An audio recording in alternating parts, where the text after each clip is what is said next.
নদীর মতো ড্রেন। হ্যাঁ হ্যাঁ, ওটা বলছি ওইদিকে যাওয়ার রাস্তা ছিল। একটা নতুন জিনিস দেখে বন্ধুরা সেগুলো ইমিডিয়েট খুলিয়ে দিতে। তো আজ আমি বেরিয়ে পড়েছি সার্ভিস সেন্টারের উদ্দেশ্যে। আমরা এখন যাব চিনার পার্কের যে সার্ভিস সেন্টার আছে, সেই চিনার পার্কের সার্ভিস সেন্টারে যাব।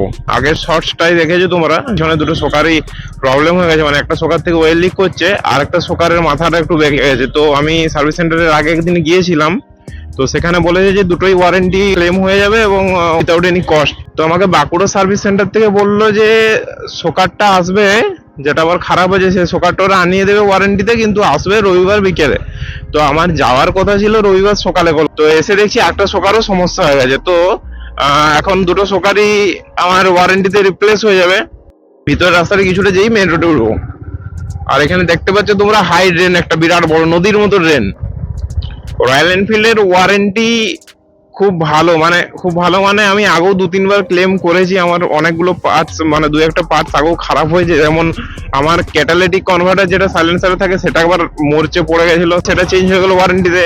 তারপর ইঞ্জিন থেকে এক জায়গা থেকে ইঞ্জিন ওয়েল লিক হচ্ছিল, যেটার কারণে একটা ওই কিছু একটা সেন্সার হবে হয়তো, যেটা পুরো সেটটা চেঞ্জ করার প্রয়োজন ছিল। তো পুরো সেটটা পুরো চেঞ্জ করে দিল ওরা। সোজা যাবো, তারপরে সামনে। হ্যাঁ হ্যাঁ, ওটা বলছি ওইদিকে যাওয়ার রাস্তা আছে তো, এই রাস্তাটা দিয়ে যাওয়া চলবে তো? ঠিক আছে, ধন্যবাদ। কলকাতার মানুষজন খুব হেল্পফুল। এরপরে আমাকে ওই রাস্তাটা নিতে হবে। আমি ওটাই জিজ্ঞেস করছিলাম যে আমি ওই রাস্তাটা ক্রস করার কোনো পার্টিকুলার জায়গা পাবো না। আই থিঙ্ক আগেটাতেই চলে এসছি, ক্রস করে ফেললাম। এরপরে এই রাস্তা দিয়ে গেলেই চিনার পার্ক, কিন্তু এই গোটা রাস্তাটাতে স্পিড লিমিট আছে প্রচুর। সাইডেই তোমরা দেখতে পাচ্ছ এরপর শুরু হবে ইকো পার্ক। আজকে তো একটা অন্য কাজে যাচ্ছি, একদিন ইকো পার্কের কোনো একটা ব্লগ বানাবো ঘুরতে আসার। এখানে সব ভালো ভালো মিষ্টির দোকান আছে, বলরাম, মল্লিক, গাঙ্গুরাম।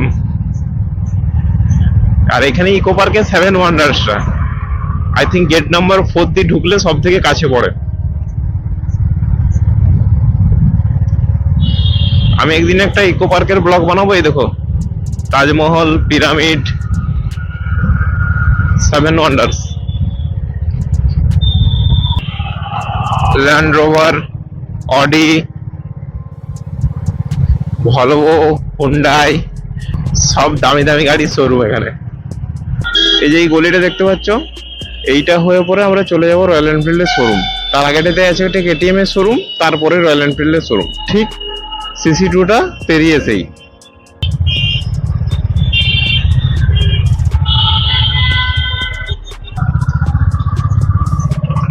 হার্লে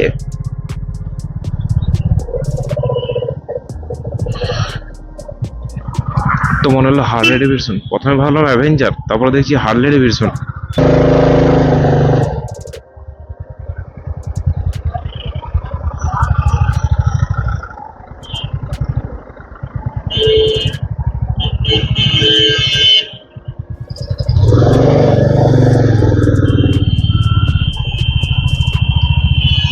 কোনোভাবে বেরিয়ে গেলাম, দেরি হবে কোনো একটা। এই দেখো কেটিএম সার্ভিস সেন্টার, এটা কেটিএম এর, আর এর পরেই আছে রয়্যাল এনফিল্ডের।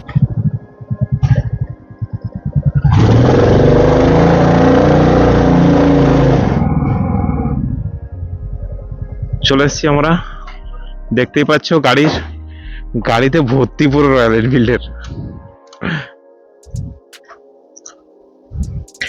চলে পরে দেখি কতক্ষণ সময় লাগে।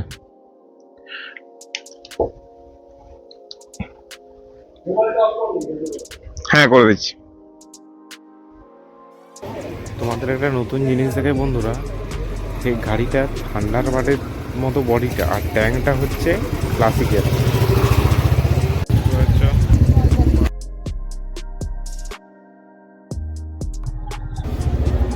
আমার শোরুমের কাজ শেষ, আর এখন বাজে 11:15। মোটামুটি আমি 9:30, মানে 9:30 নাগাদ এসছিলাম আর কি। এখন বাজে প্রায় 11:30, মানে প্রায় 2 ঘন্টা লাগলো। আমার দুটো শোকার চেঞ্জ হয়ে গেছে, কিন্তু সমস্যাটাই ওরা বললো যে পিছনে যে স্যারেল লাগিয়েছি সেগুলোর কারণে শোকারটা নষ্ট হচ্ছে, সেগুলো ইমিডিয়েট খুলিয়ে দিতে। এবার আমি পড়লাম বেশ সমস্যায়। স্যাডেল স্টেটের একটা সলিউশন আমি ভাবছি, যদি হয় আমি পরের ভিডিওতে শেয়ার করব। যাই হোক, আজকের মতো তবে টাটা, বাই।